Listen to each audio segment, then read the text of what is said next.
ដាក់មិនសាប់មកមក Brother និង Supreme ឥឡូវចូលទៅទាំងអស់គ្នានេះកម្មវិធីយើងពី300នេះសម្រាប់បងប្អូនណាដែលចង់បានកម្មវិធីហ្នឹងក៏អាចចាក់ទើមកខ្ញុំបានហើយយកទៅរៀនគូពីនៃខ្លួនឯងដើម្បីបុកថ្នេរចូលថ្នេរដាក់សិនសាប់សិនគូ Brother ហើយនិង Supreme ហើយយើងបើកចូលទៅវាទៅកម្មវិធី PS 300ហ្នឹងខ្ញុំក៏មានកម្មវិធីច្រើនដែរកម្មវិធីធ្វើថ្នេរម៉ាស៊ីនដែលពុំចោដាក់ឡាសៀធ្វើថ្នេរដាក់ម៉ាស៊ីនរបស់ចិនតាហៅហើយនឹងជាវតា3ខ្ញុំធ្វើក្រែហ្នឹងហើយនឹងជែកហើយនឹងកម្មវិធីកាត់ទងចាក់ក៏មានដែរបងប្អូនណាត្រូវការចាក់ទៅខ្ញុំបានទៅចូលទៅកម្មវិធីហ្នឹងមកទៅពី300ហ្នឹងទុកទៅឥ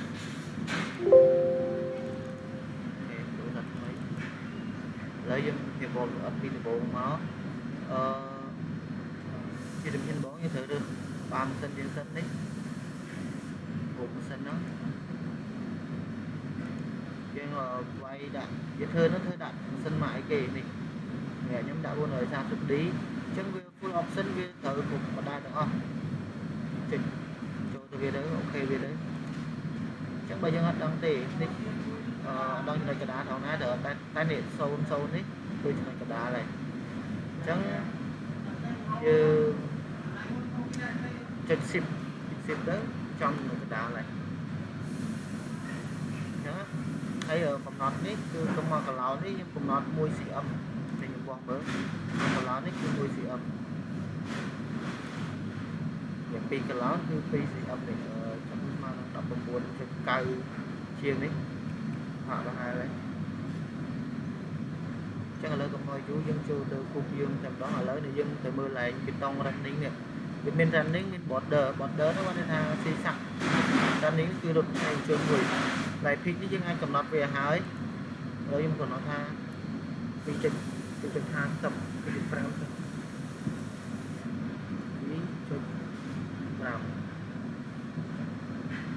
ហើយឥឡូវយើងថាថ្នេរហ្នឹង 2mm វា 2cm នេះ 2 កន្លោនណាឧទាហរណ៍ 2 កន្លោនចុះអញ្ចឹងខ្ញុំធីកកន្លែងនេះមួយខាងក្រោមនេះវាមកយើងចាប់ផ្ដើមពីលើខាងឆ្វេងទៅអូខេចុចមកឆ្វេងមកយើងអូសទៅកន្លែងកែងនេះហើយបើយើងហើយទៅយើងចុចshift ទៅវានឹងរត់ត្រេងត្រង់ឲ្យយើងហើយនេះអញ្ចឹងវានឹងត្រង់ឲ្យយើងអញ្ចឹងយើងដាក់មកយើងឲ្យចំlạiបន្ទាត់នេះមកចុច shift ទៅវានឹងត្រង់ឲ្យយើងមកឆ្វេងទៅគឺរាល់ហើយយើងចូលមកក្រោមទៀតចុច shift ទៀតអញ្ចឹងវារត់បន្ទាត់លើបន្ទាត់នឹងឲ្យយើងហើយនេះក៏ដូចគ្នាចុច shift ដល់នេះបញ្ចប់ផ្ដើមចំណុចចាប់ផ្ដើមហ្នឹង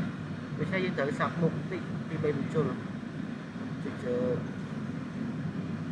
shift មកហើយយើងសាប់មុខថាសាប់មុខ0.5ចាស់ប៉ុណ្ណេះ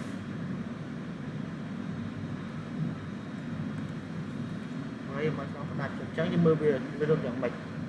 ចូលកន្លែងនេះ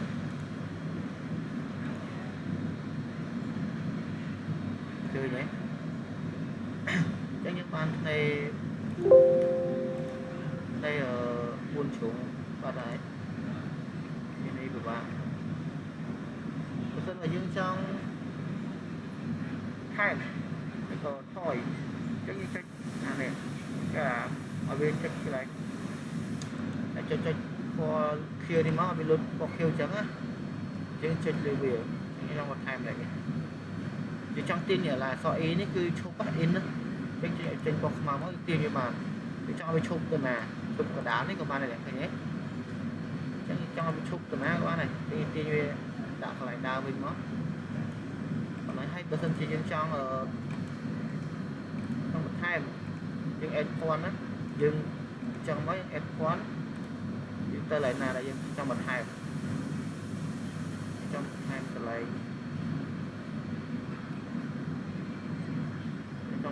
នេះចឹងវាមានបានផ្នែកមួយទៀតហ្នឹងប៉ុណ្ណឹងទូទៅអាផ្នែកហ្នឹងយើងអាចទាញវាបានទៀតចុចជុំវា2ដងមកមកឆ្វេងមកទាញវាចឹងវាអាចមកម្នាក់ទៀតចឹងតែជាមួយវារត់មិនអត់ស្អីយើងគុំខុសទៅអីយើងអាចកែបានហេឃើញចឹងវាមកចឹងឥឡូវយើងចាប់តាមធ្វើវាចូលវិញទៅ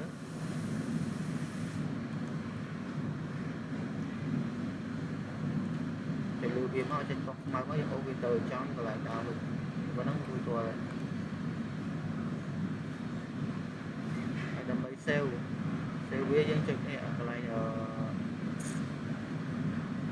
បាទសិននាំចេញនេះតែនេះបើសិនបើយើង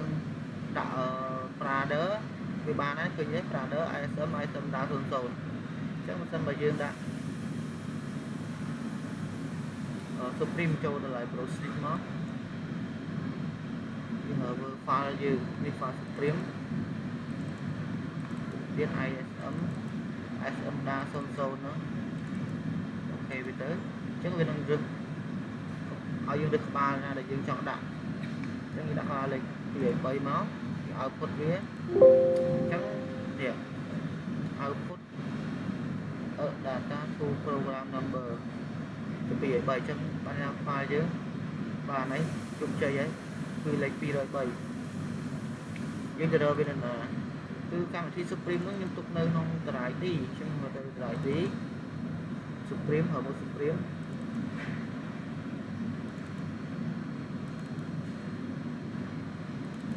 2 3នេះ2 3ម៉ោង 9:49 ទេគឺហើយខ្ញុំ copy វាមកពេលឲ្យដាក់ខ្លះយើងត្រូវតែមានកម្មវិធី Supreme ហ្នឹងដែរយើងផាសចូលខ្លះមកវាដូចរាល់ហើយអត់មានអីលំបាយហើយកម្មវិធីរបៀបបុកបញ្ចូលម៉ាស៊ីនខ្ញុំមកសារផុសដែរចឹងអាចតាមដានមើលបានបាទប៉ុណ្ណឹងគឺដូចរាល់ហើយបើមានចម្ងល់មានអីអាចឆាត់សួរបាន